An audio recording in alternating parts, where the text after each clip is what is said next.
Hello and welcome. I'm Humphrey Hawksley. This is Care Vision's Professional Talks and Podcast, where we discuss issues on health and social care that are critical to all our lives. The professional bit refers to specialisms and peer groups. The talks bit is a prompt about communicating with each other, how professionals talk to each other, and talk to civilians like myself, hopefully in a language that we all understand. Today, we're exploring how early trauma impacts a child's behavior and long-term development. And my guest has developed a swathe of initiatives: the Early Trauma-Informed Care Model, the Advanced EQUIP Program for Severe Conduct Disorder, and ATIC, which is an added-on Attachment Trauma-Informed Care, now a proven model on outcomes across residential care. What exactly are all these? Well, we're about to find out, because welcome Dr. Richard Cross to Care Vision's Professional Talks. Thank you, Humphrey. It's very good to be here, and it's a really kind invite by Care Visions and yourself to have a conversation with you, so I'm looking forward to it. Good, and thanks for being here. Now, to our audience, please put questions and comments into the chat as Richard and I go through our discussion. And anything goes in your questions and comments. Ask anything you want. Now, Richard, before we really start, you've got a long career in this field of work, but in a nutshell, that logo behind you, Five Rivers Together, what exactly is that? So Five Rivers is a group of organisations that are dedicated to turning children's lives around. We focus on work in residential care, fostering and education.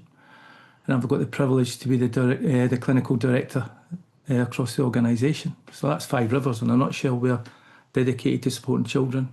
Right. So this trade that you have been in for several decades now, before we get to the hard talk of it, share with us how you started, because there was no silver spoon for you, was it? Aged 15, you left school, then what happened? Well, at 15 and a half, I suppose that, after doing my own therapy and stuff, I know why I was focused on thinking about trying to help children and young people. But at 15 and a half, I was able to leave school back in those days, and I ventured off into the services, which was, in reflection now, thinking just tonight, that was my first experience of adversity in terms of in a new environment, which was more connected to the military environment. When you say you were able to leave school, was school for you a bad thing or a good thing? Oh, there's some really good individuals. You know how we speak about having one good adult in our lives. Some of those good adults for me was the teaching staff.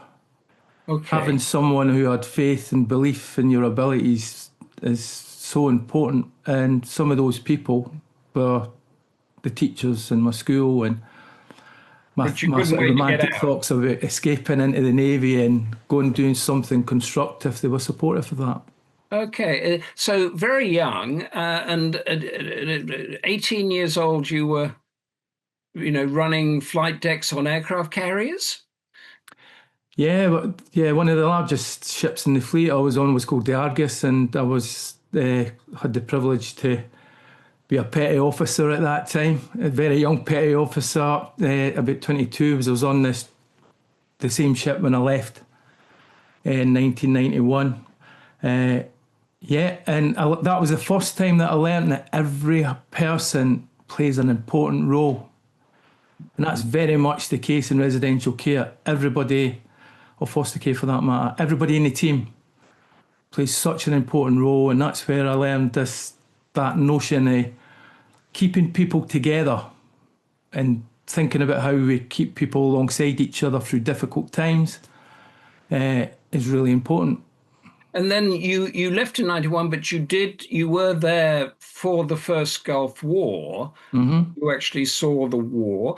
What impact did that have on you? What did you get any deeper realization, let's say, of keeping people? Well, I was very young back then. I was, still only 22 at the time.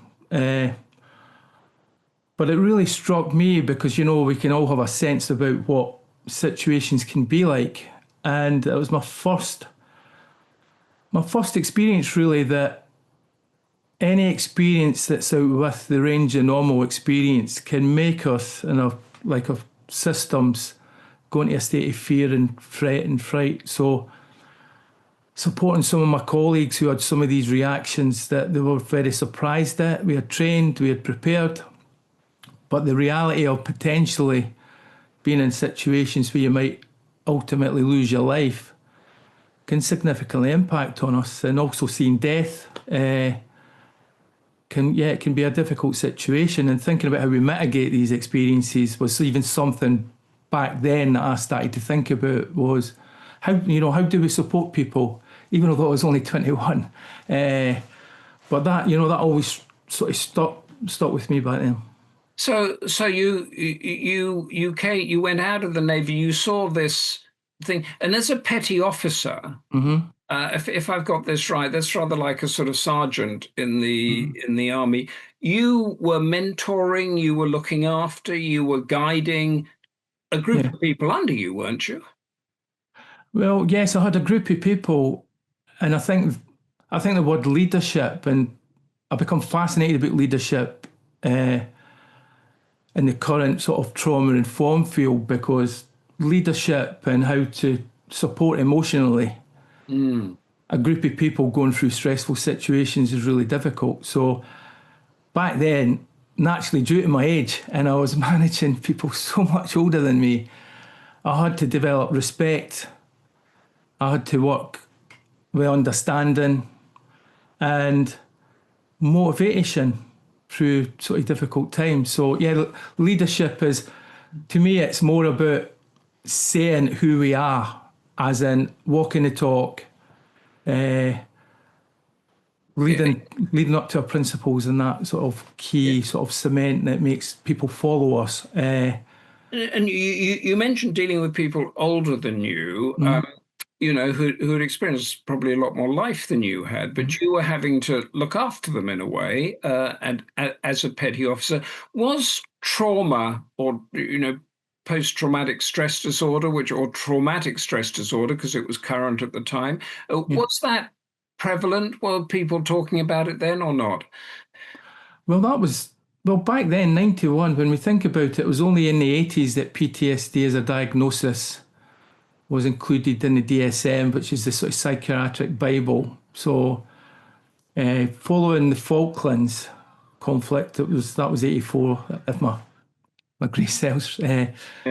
That was the very first time that the sort of British military realised that there needed to be clear structures and responses in place. And similarly, in 1991, there was an opportunity for people to be briefed on noticing the natural, normal responses to abnormal events. So we could look out for each other. We could identify this stuff in ourselves, but also identify this in other people. And moving away from that stoic response back in time where it was like, nothing impacts on us. Today is very helpful. There's a new paradigm around, which is things can impact on us, and it's natural and normal, and we can get the right supports. But that was just very embryonic back then. So when you were, just sticking with your role in the Navy for a moment, when something dreadful happened and everybody saw it, were you looking out for how people were acting? Perhaps you could explain to us, what is the natural reaction to an event like that? What are you looking for? Well, everybody's different, and this is that's the thing about us being individuals in terms of our own biologies, our own past experiences, and we can often not know how an individual is going to respond to what's called a type 1 trauma. So experiencing a significant single event, we can never know how we're going to respond, but it will be within a range of areas. It could be feeling like we want to flight, we might want to fight, or we maybe want to freeze, which if people can understand these natural normal responses, then we can notice them, we can normalise them, and we can help people through that, which is really important. So that's flight, fight, or freeze. Yeah, and there's another one which is completely collapse, which is almost like a catatonic situation that happens sometimes for people, and that's in the most frightening of situations where we know there's no escape. We've maybe tried stuff before, and sometimes that's really relevant for lots of the young people I've had a privilege to work with that's had a real complex trauma history, that they've been stuck in a situation and they've had these repeated. Yeah. Thank you. The reason I sort of wanted to go into a bit more detail about your Navy time is because you went from there to the prison service, the Borstal service, whatever you want to say, and you were dealing, okay, you weren't a petty officer there, No. but you had young children and young people, probably some of the similar age that you had in the Navy, who were troubled. Totally different situation, but you still have these human reactions to bad things. Can you give us a comparison? Tell us what you learned from that. Yeah, so that was the start of my journey. Within eight years of working within the prison service, I went and done my psychology degree and I become trained as a psychotherapist because I realised that lots of the young men, in actual fact, some of them were children because some of them were under what was called unruly warrants back then, age 15. So some of the children, sadly, they'd come from really challenging histories, many of them. Back then, sadly, when I first turned up in terms of the young offenders environment, they still had this white line on the floor where during open up in the morning, the young people used to stand on the line before being sort of instructed to do, as in either go down to the dining hall and stuff. So I was focused very early on in thinking about how we can make connections, thinking about rehabilitation, thinking about how we can help the young people and children to develop and address some of the areas that were underlying their offending behaviour. And that was a two-handed thing for me. It was wanting to help the young people, but also wanting to reduce victims. So I became involved in developing what was called criminogenic programs. And it's hard to believe, but 1998, when I piloted the very first sex offender treatment programs for young people, and also the prevention of violence programs. And that seems very recent to me, 1998. So up until then, there wasn't any of this sort of initiatives or thinking about how to help young people and children. And just going back to the fight, flight, freeze, and collapse as that thing. When you first went in there and you were thinking about all this, were those four elements still there, or were there different elements that you were looking at people on? Oh, I saw these responses, what I call the stress response in both the staff, but also the young people. So states of fear are contagious, you know, if we're within living, breathing systems, and sorry, I'm going into some of the stuff about trauma-informed care, but if we're in a living, breathing system, there's one thing that we will all be aware of is our neurobiology about how we are in our bodies can be transmitted quite easy. So if someone's really angry or frustrated, that can either be an opportunity for a member of staff or it can be a bit of a hurdle for them to get over. So my work, actually, working with the governor of the prison at the time, was thinking about how we not only help staff, but also help the young people through these programs. So I was a member of what was called the debrief team. So I was trained in critical incident stress debriefing back then. So staff who were involved in hostage situations or finding, sadly, young people who had committed suicide. I used to go in, do a process with staff, hopefully help as part of their recovery. So that was one area of focus. But we also focused on this stuff for the young people as well. And I'm just going to say this out loud, it became an everybody thing. It's like, we can't just think about one part of a system. We've got to think about caring for everyone. And that's really important if we're going to deliver a therapeutic environment. Describe for us the institution, the Borstal, whatever you want to call it, that you were in. How many people were there? Give us an example of some of the worst incidents or some of the most uplifting ones. I don't want to say too much because, naturally, I don't know.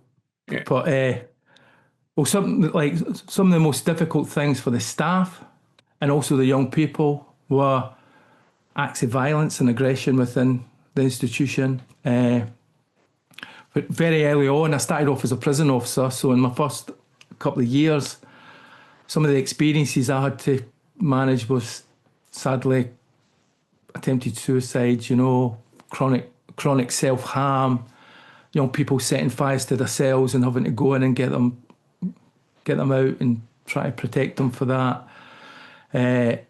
Concerted indiscipline where young people would become very unhappy with the situation and rebel.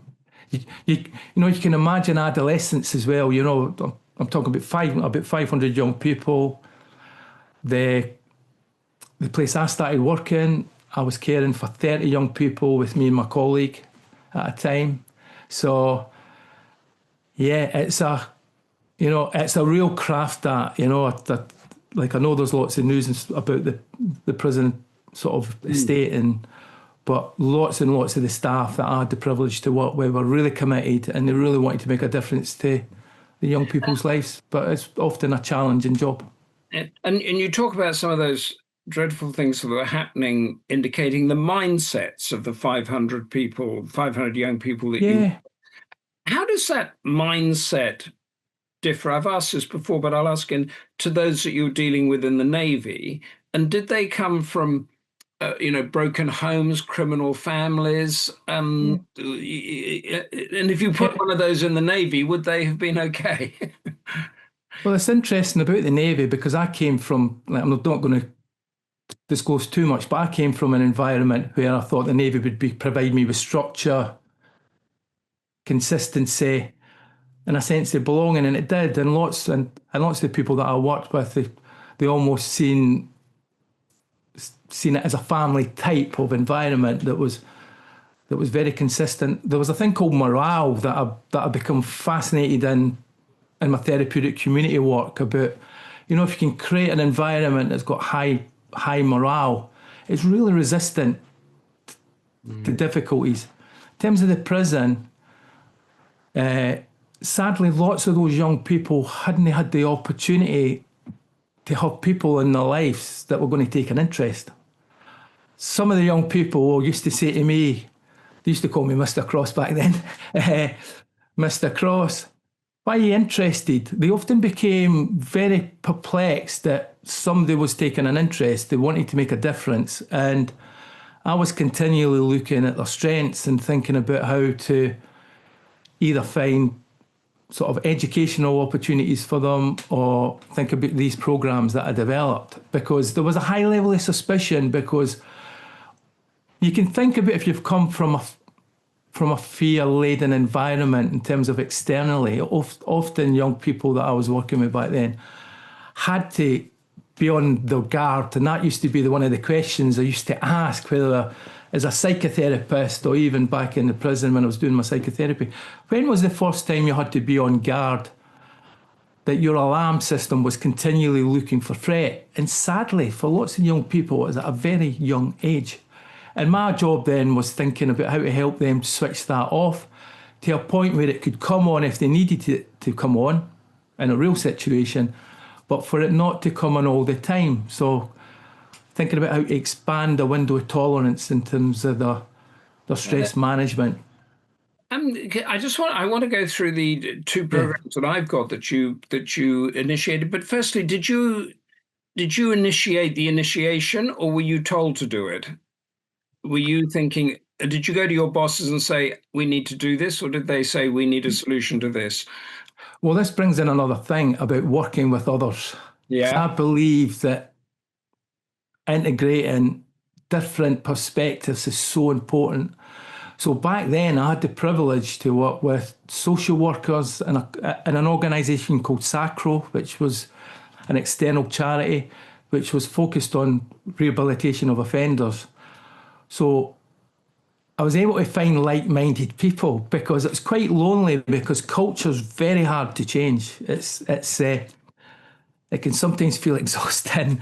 It took us about 4 years to get that initiative up and running in 1988, because there's challenges as well to admit sometimes that young people have these challenges in our society, and to be able to think about it differently, think about what can we do differently, think about how we can help them. So, yeah, it took a lot of sort of persuasion to... Tell us about the Advanced Equip program, because that came from, did you go to New Zealand to do a spell? And that came from that. What is it? Why were you in New Zealand? How do they think differently to us? Well, in 2001, I thought, yeah, I'd done all this stuff in the Scottish Prison Service, and I thought, let's see if I could do this in another culture as well. So I had the opportunity. I was selected to go down and run a program that was identified for. It was called the Equip program, and it was for young people back then. It was deemed to have conduct disorder. Now I think about that in a slightly different way in context in terms of my work, but it was young people who had chronic sort of offence histories. And when I went down to New Zealand, it was great because I had to really submerge myself in the culture in terms of working with the Maori population. I had to do a cultural orientation, going and staying on maraes, learning a bit of the language. But eventually I got to a point in understanding how important the whānau was, the family systems, and I was able to develop a new programme which was based on cultural needs and the specific needs of that population in terms of language. And I suppose that's something I've taken forward in my trauma work, because although there's sort of set designed protocols, it's really helpful to think about the individual population that we're supporting in different cultures and about how we can adapt that. So that was a great privilege. That was the first relational based approach, because it was group work as well. And then you brought that back to your work here. Well, I brought the learning back. You brought it back again. Yeah, I brought the learning back, but it was fantastic because it was a whole system thing as well. Yeah. So the staff that were working with the young people came in and did the work with me in the group as well. They were part of it. So the staff were having to be part of walking the talk in terms of some of these principles, in terms of commitment to the sense of relatedness, how we're going to sort of communicate with each other, how we're going to navigate in terms of challenges and difficulties. Can you just give us a nutshell example of, as you say, walking the talk or talking the walk? I never know which way around it should be, but of putting that program with an individual and seeing results. Who was this person? How bad were they? What happened when you tried it on them? Yeah, so I'm going to try and translate this to trauma-informed care as I see it, because often it's seen as a sort of word, right? So walking the talk for me is an everybody thing. So I actually start off with the top of an organisation. So in that situation out in New Zealand, I worked with the leadership team first. Mm-hmm. They had to embrace the principles, and people needed to experience them actually living by these principles. So if we commit to being able to sit down and have an open, transparent, safe conversation, for instance, that needs to be modelled and it needs to be experienced, because it's not enough just to say you can trust me. Everybody in the world only starts to trust people through what they experience with the other person. Mm-hmm. And if we're working in a relational way, and relationships can be the most healing thing, people need to be able to walk that talk. And I see it as the part of course and the sort of transition in my relationship with young people. When I work with young people, I expect them to check out that the person I say I am on the outside is the person I'm going to respond to. And this can be very, very difficult. So that's why I work really hard to help staff and carers to understand the responses, understand what they can do about them, and be able to openly work on this stuff themselves, because it's an uncanny process when staff are doing this stuff and they're not telling the children, or in that case New Zealand, out in New Zealand, that they're doing this work. There's this magic happens in children. They start to be able to be more trusting. They start to be able to come in and start to accept and talk about their difficulties, and then we can help. So I just wanted to tell the audience here, it is a time for you to weigh in here with your questions and comments to Richard, because we're getting down to the nitty-gritty, as it were, of the conversation. Put your questions, comments into the chat, and I will relay it to him. Richard, you can see them, but don't address them until I throw them into our conversation. Give me an example of building trust with somebody. Do you take them out on a walk? Do you teach them to swim? Just give me an example of building trust. Wow. Building trust is different for every human being. So I'm thinking around... I can think about a young, this is a hybrid. I'm not going to speak about a specific child because I know there's issues with confidentiality and stuff, but often in terms of children, young people that will come in for my supports, sadly, they've maybe experienced multiple placements in the past. They've had multiple people saying, I'm going to be there, I'm going to support you. So they've heard a lot of things before. So the one thing that I do even from the start, even before thinking about accepting the child, I support the team to come to a real decision that, look, we need to make sure that we can do what we're saying we're going to do. Because I'm all for children and young people going to the right placement that's for them. And I believe that anybody needs to think through that to make sure they can truly... So in terms of working through trust, it starts off with a young person knowing when they come that we can meet that need. Naturally, there's a very rare occasion due to safety or there's stuff that might happen that the child might have to go to another place that's more secure or safe. But it starts off at that very first initial point for me, about that state of mind, about, okay, we know about the history of the young person and the child, we know about their needs. We need to be able to see this through and we need to stay focused on helping as well. The questions come in from Aaron Murray. A lot of our young people have suffered trauma from their family, but they still, of course, seek that connection and attention from their family, even if it could cause them more harm or difficulty in their lives. Do you have any guidance or words on this matter that could help us guide our young people through this very difficult part of their development? What a great question. Over to you, Richard. That is a fantastic question because I experienced this. Just for people's awareness, I also run a clinic on a Saturday for adult clients with complex trauma and dissociation. And I'm just saying that because I experienced this with children and young people, but also adults. This sense of being really trauma bonded to the family of origin and the real difficulties in noticing and accepting about what's maybe happened and shaped the child's development. Now, it's a very slow process for me. But there's a point in time where the young person or the child can start to see and understand about those challenges and impacts with the family.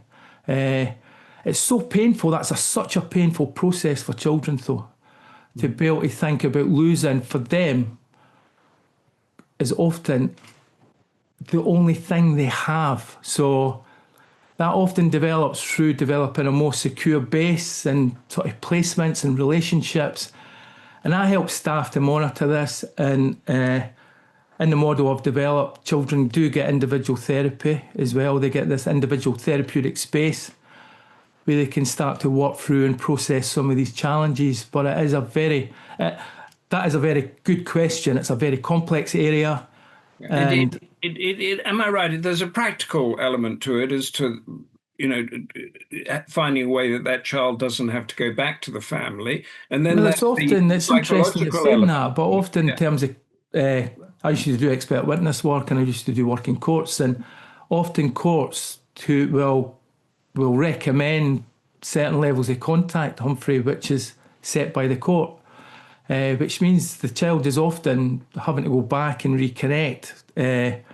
So some of the stuff that I do is I support social work workers to think about how those things sometimes can go back to family court. They can, they can be reassessed. I'm often supporting social workers to think about what that contact can look like for children.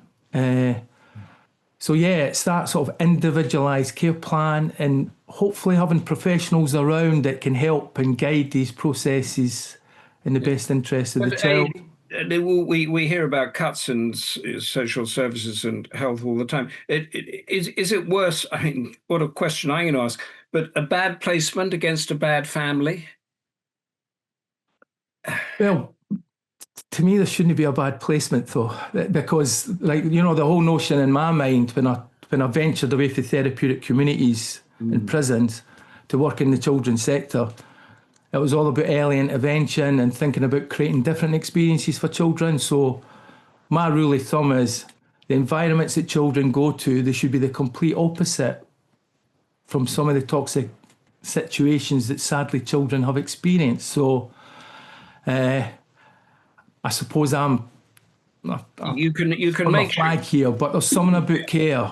Care needs to be care. It needs to have characteristics that are different. So some of the thinking and some of the questions that's coming for the audience, that shows that people are thinking in a way that's really, really helpful. We need to think about how we grapple with these challenging situations, think about how we work as networks around these, because often there's no easy answers, and it's quite challenging for care providers and social workers. And of course, so I mean, socially, publicly, or in the press, one is meant to be reunited with one's family, isn't one? But I also work with children who actually have that experience. It's not every child within the care system who can't be reunited with the family. I think the question earlier was about there is certain children who sadly their exposure back to the family origin recreates situations that are really stressful and difficult for the child. And for those children, there needs to be a certain way of thinking and really identifying what the care plan options are for children, Humphrey. It's a really good question. Often, lots of children as well that we support, got the privilege to support, can be supported to go back to family over time. So we do family work, we do support, we can support families, we can support parents. Talbot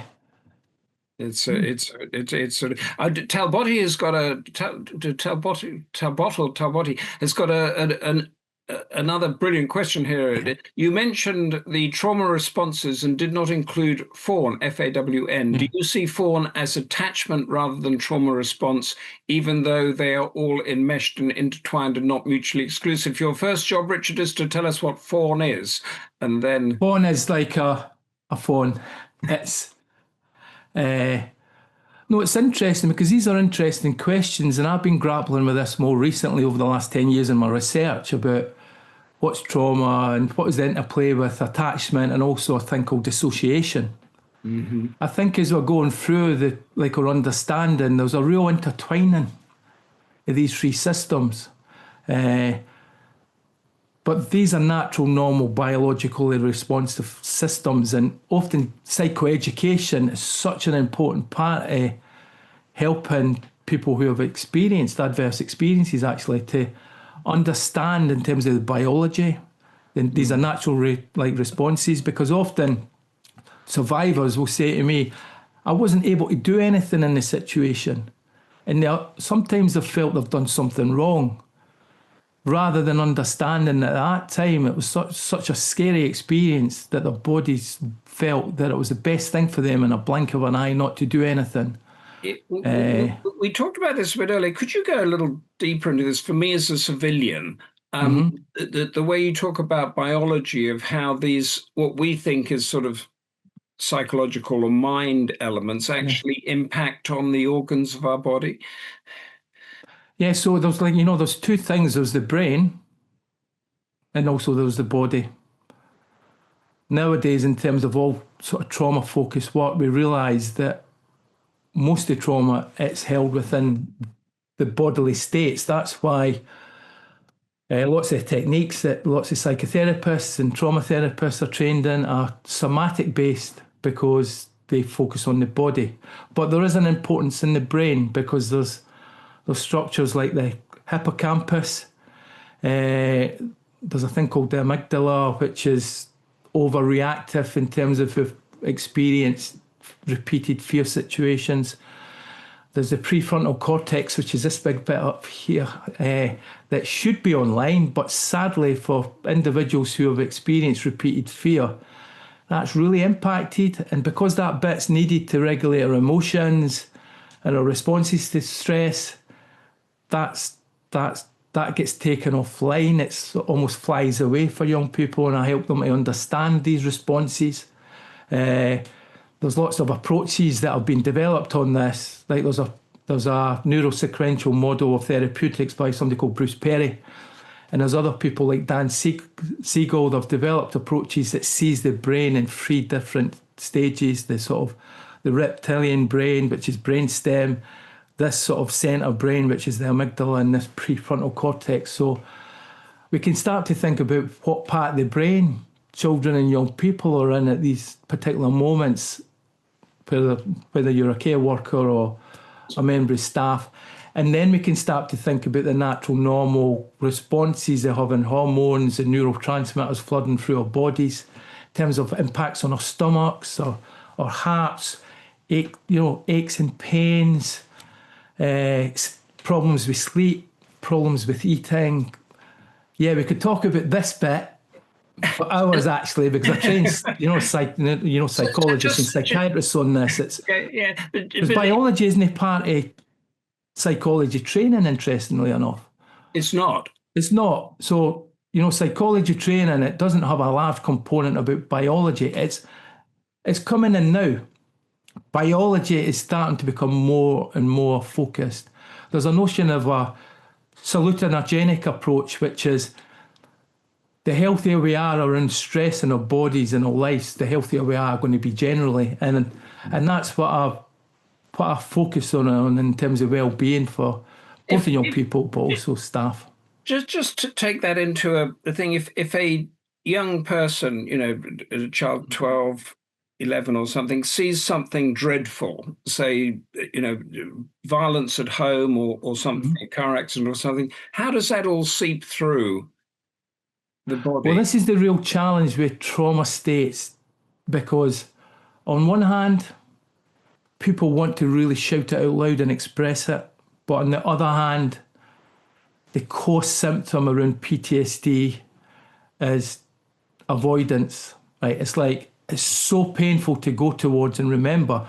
Because when you think about it, if you connect to a situation and it creates all these terrible experiences in our bodies, we aren't going to want to hold it in our minds.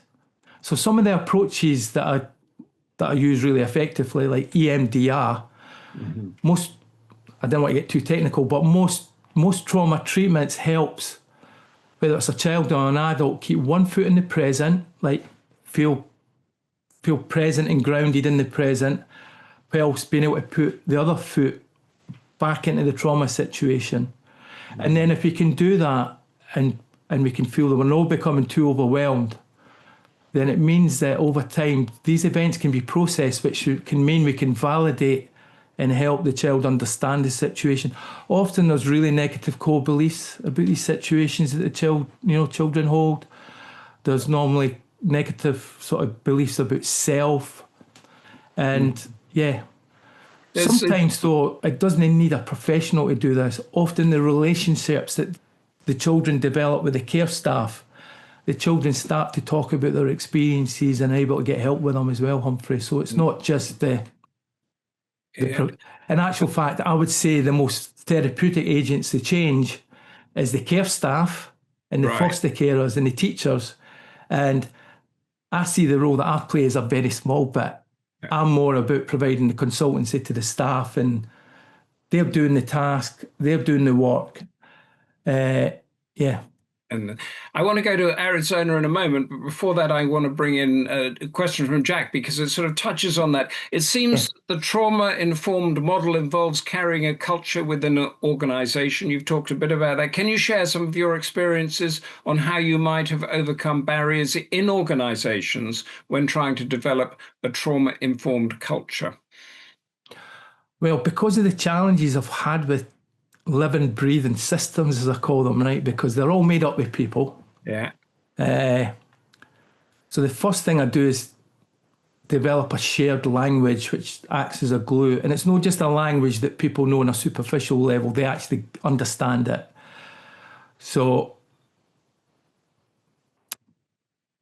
there was sorry, I'm just going back a bit. I had the privilege to work with Sandra Bloom back in 2004 to bring a thing called the Sanctuary Model to the UK. And it was with Care Visions, and that's why I thought I'd come on and speak here today, because I've got such fond memories of Care Visions. Because Care Visions gave an opportunity to do something different, right? And that model was excellent because it had systems that were designed to try and keep organisation culture healthy. But there was certain bits in that I thought was missing. So when I left Care Visions and I went off, you can tell I'm an innovator here. When I went off and I had an opportunity to work with other organisations, I had the privilege again to be allowed to create something. So I built upon what's called the therapeutic community model, where therapeutic communities have what's called a planned environment, Humphrey, where they've set things happen at set times. And that predictability becomes internalised, not just for the children and young people, but for the staff. And I developed a series of planned spaces where people come together that maintain the healthy culture. People come in that culture and we work through stuff. But I think I mean, read about in the newspapers all the times about how the NHS, it's impossible to get change here and there everywhere because you've got middle managers and pension holders and all that sort of thing. And you mentioned a little earlier about this shared language of getting something going. How difficult is it to push through something that you know and your colleagues might know needs doing, but you've got a bunch of middle managers up there that won't do it? Yes, so, it's paradoxical. There can be painful situations that are unaddressed. So the painful situation in parallel is the challenges that the children have, the things that we might need to support the children with. So I think a thing about parallel process. So I set this thinking in the organisation to help organisations think that we're going to have to work through this stuff. It's not going to be easy. Any organisations, I've set up an organisation called MCTS where we go and we translate this stuff into all the organisations. And I'll start off saying, this isn't going to be easy. It's going to be difficult stuff, but when we work through this in a certain way, we're going to get to the other side, almost like what we do with processing difficult stuff. It makes things sounder over time. It's a little bit of this is building in on attachment theory about this notion of repair, rupture and repair. Yeah. And those difficulties arise, I see it personally as an opportunity. We can work through this stuff. It's going to make relationships stronger, but we can't avoid it. But there is a tendency, I admit, to keep things on the surface and not to deal with the stuff that's getting swept under the carpet, if you want to put it that way. And that brings me over to the United States, because you are, as well as being a member of the International Society for the Study of Trauma and Dissociation, you're also a faculty member of the Arizona Trauma Institute. Were you over there? And if you were, or what you know about it, how does America handle things differently to us here? Well, they've got a different language and they've got a different system. So, like for the International Society, I train psychiatrists and psychologists in the States. And I've learnt so much around their system in America. So different from ours in terms of healthcare. It's like, they'll look at us and they'll see the NHS and they'll see that as a sort of golden beacon of best practice almost. So they've had to be really adaptive because their population have got very high numbers of difficulties around trauma. They've got the same systems as us in terms of foster care. residential care and the like. And the idea about me working in those systems as well is trying to think about the commonalities about what brings people together. So some of the knowledge that, whether it was New Zealand or Scotland, or when I worked in a therapeutic community prison in England, or the stuff I've done in America, as human beings emotionally, we all experience And there's more lots of similar stuff. Is there more commonality between all of those peoples, or more differences?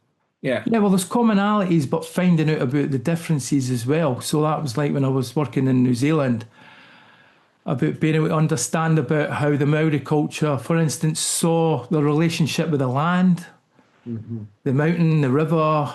They were more connected to land and culture and history.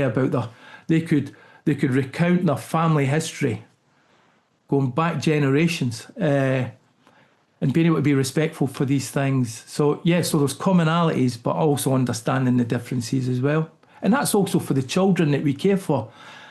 Naturally, there can be some common ways of working that is very helpful for children, but we need to understand the individual child. And I'll start that off with, maybe excessively, I'll really read every single word in any report I get, looking back and identifying patterns and experiences, and try to make sense of children's histories and also not losing them. There was a real challenge with this, is around maintaining the child's history and maintaining that rich tapestry of experience and life story work and all that as well.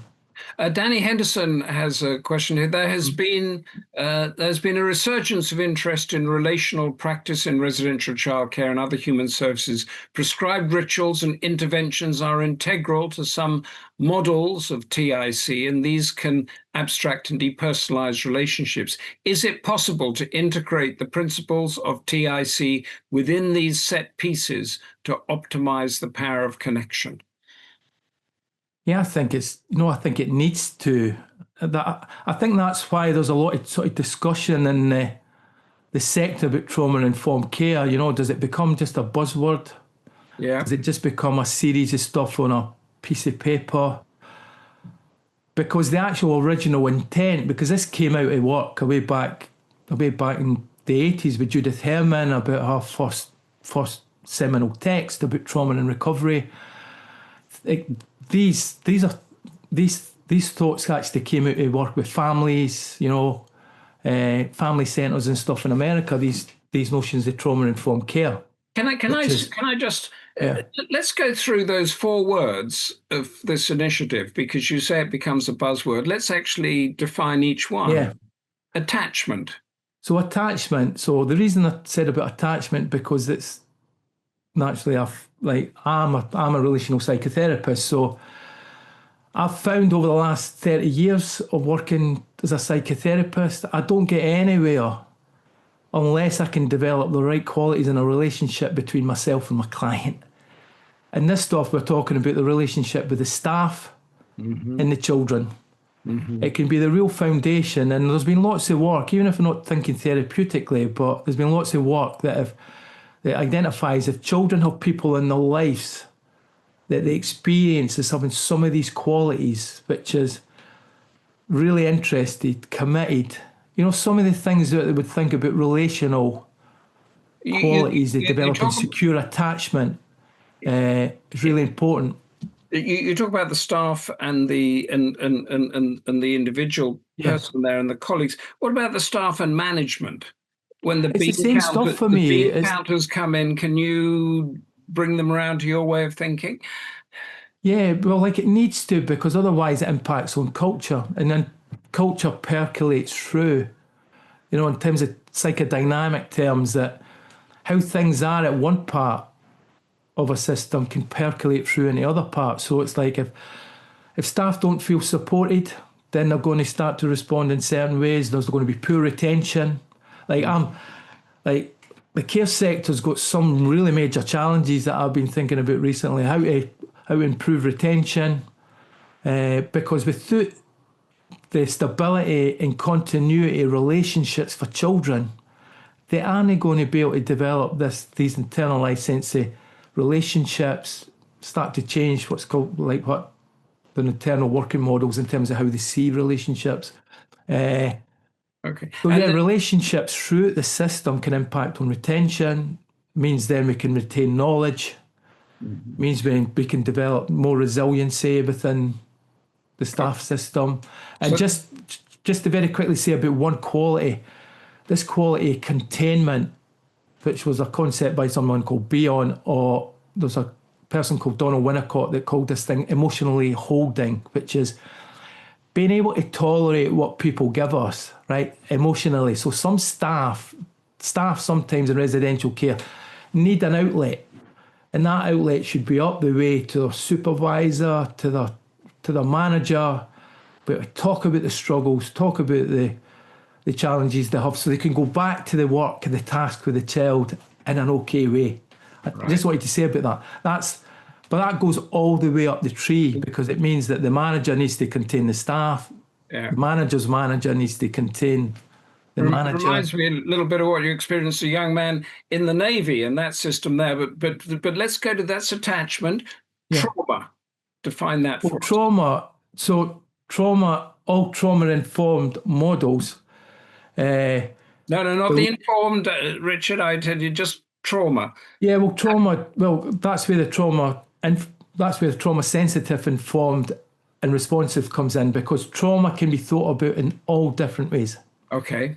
So trauma at a very foundational level, the informed place. So ATIC has actually moved into a responsive model. So being trauma, using the notion of trauma informed, it's a sort of harnessing the knowledge that we have about trauma to create supportive and safe environments.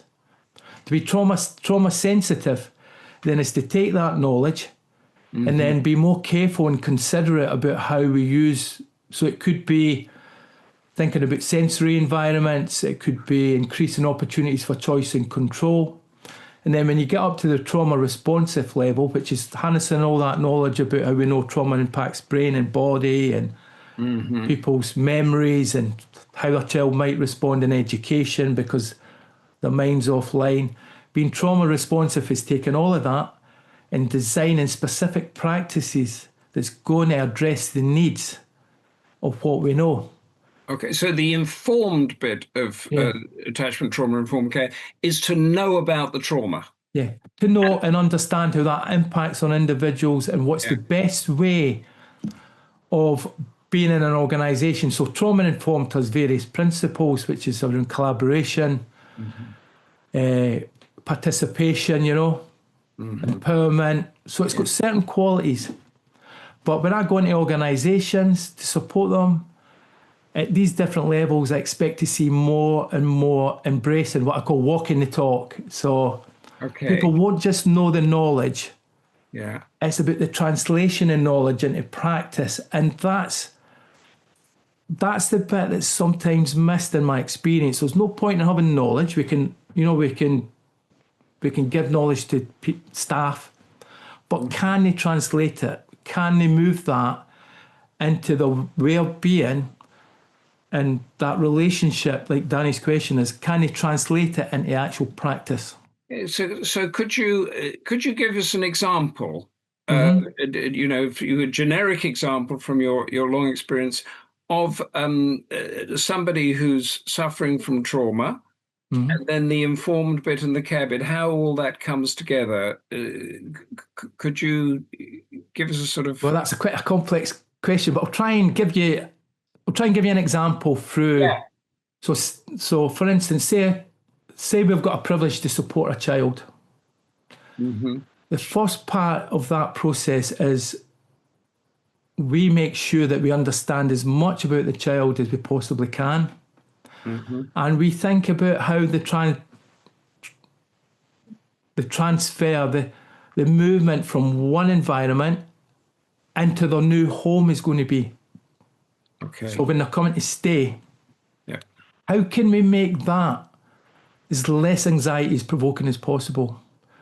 So we start to use things even at that point about the power of getting to know someone going out, forming relationship, taking photographs, doing as much of that stuff as we possibly can, because we know what that's like. It's for any of us, it'd be really, really challenging situation thinking about suddenly moving, because often these situations are sudden.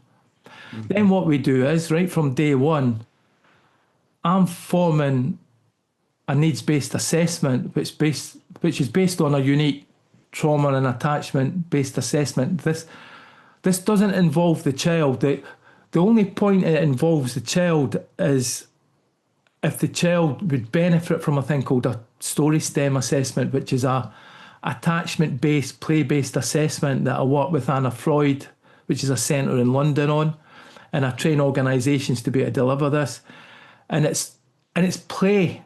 Children actually quite like it, but it gives us an insight about how to help and understand the children's relationships with significant others and the caregivers.